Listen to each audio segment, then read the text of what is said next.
What's going on, YouTube? Gabriel right here representing the movement towards improvement out here at Woods Valley at the back of the range. In today's video, I'm going to give you guys a simple pitching tip, okay? This is going to help you with your contact and your distance control. Now, I study a lot of the PGA Tour short game coaches, and I'll name off a few so you can look them up yourselves, try to watch some videos and learn.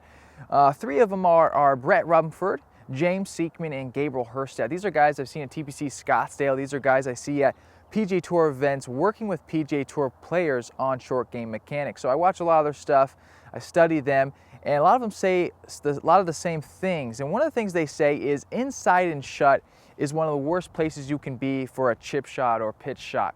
Now what I mean is coming too far from an inside path on the downswing and too shut of a face. This is basically going to guarantee you're going to hit it heavy, you're going to use too much of the leading edge, you come in too steep, and you're either going to chunk it or it's going to hit too far behind the ball and then bounce into the ball, and you're going to hit a thin shot as well. So let me share with you guys a little drill I just made up to work on my path. When I'm out here, I'm always trying to make sure I don't come too far from the inside. So all you're going to need is an alignment rod.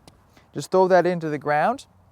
And what I like to do when I'm setting up for a pitch shot is align myself parallel left to the target with my body and then open up my front foot. So it might look like I'm aiming a little more left than I really am.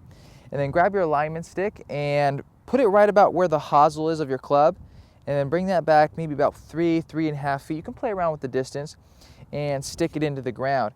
Now I want this angle of this alignment stick to be about the same angle of your wedge, if not maybe a little bit steeper, a little bit taller.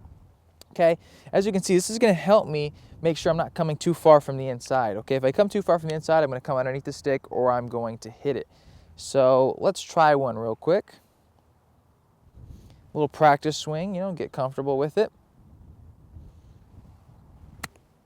Okay, and a nice little low spinner right there is a good shot. So this is going to help you with your path, which is ultimately going to help you with your contact. Now, another little drill you guys can do, at least something I do when I'm out here, grab your MTI towel here, a little product placement. And sadly, these aren't available, but hopefully in the next year or something we can get them. Is I like to put this underneath my armpits. I got this tip from Andy Patnow at TPC at the Tour Academy. And basically for me, I'm always have a tendency to use a little bit too much of my hands and arms. So this allows me to get that good blend of hands, arms, and chest rotation on the back and follow through. Once again, that helps me with my contact. Set up, a little practice swing. A little higher one, pretty good. Okay, so now let me share with you guys how I actually check myself. Now, a lot of you guys have seen me out here and I have my Casio camera. So let me show you how I set up my camera, and then I'll go back onto the computer and show you where I'm looking this club to come down at for a good path. Okay, so let me show you where your path needs to be on the downswing for this pitch shot. Now, in terms of the camera angle, I put the pin, the ball, and the camera in a straight line. Okay, one of the ways you can see this when you're looking through your camera is that the pin and the ball need to be the same distance away from the edge of your camera screen. Okay, so now if the pin was, let's say, over here and I drew a line, it's going to be farther away from the edge of the screen than the ball. So put the pin, ball, and camera in the same line. Now if I take this back, really what I'm looking for myself is on the downswing, I want to see this club head actually pass through my hands. So if I put a little dot right there and a little dot on the club right there and I connect those lines, as you can see, this club is now going to pass right through my hands. And I like a little bit of a neutral path to maybe slightly outside, and that's going to guarantee good contact, or really help it at least. So you can see that club's going right through my hands. I'm bruising the grass, and it came out just right.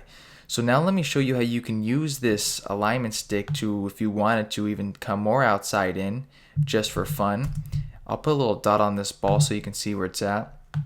I'm going to zoom fast forward here. So as you can see, all I did was move the ball from there to here. And now this is going to require me to swing a little more outside in. So now if I draw a line from the club to, let's say, here, we can see how it's going actually a little outside my hands now. So this is a little more outside in path. We're going to see it go a little more to the left at the ball, and even the ball go a little more left.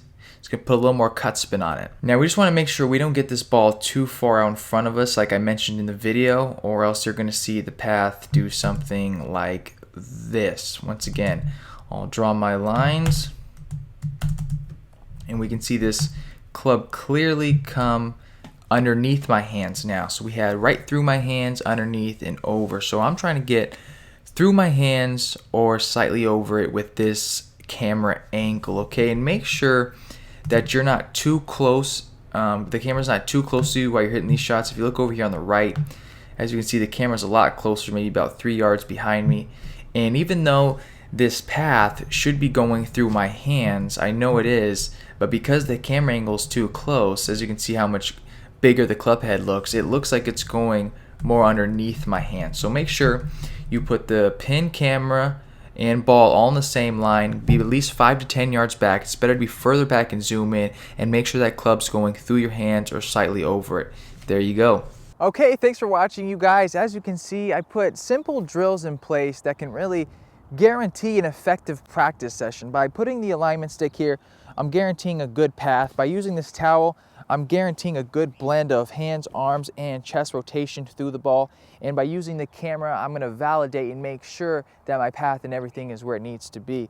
And one more thing, you guys, a little checkpoint I do for myself is I always make sure I'm bruising the ground. I'm brushing it more than I'm digging. I don't want to snag the ground and use too much of that leading edge, you guys. So as you can see, anytime you're out practicing, you're trying to build a system, you're trying to build a routine that's going to guarantee success or influence it anyway. So anyways, you guys, thanks for watching. Gabriel right here, representing the movement towards improvement. Hit me up on Facebook, Gabriel M. Ryder, Instagram, PGA Tour Driven. Check out my membership website, mti.gabrielryder.com. Please share this video if you think it can help anybody else and help the movement grow. And most of all, subscribe, you guys. I try to do weekly golf videos on any tips, drills, or anything I can think of that I think can help you guys get better. Just sharing things that have helped me. So thanks, you guys. I'm out of here.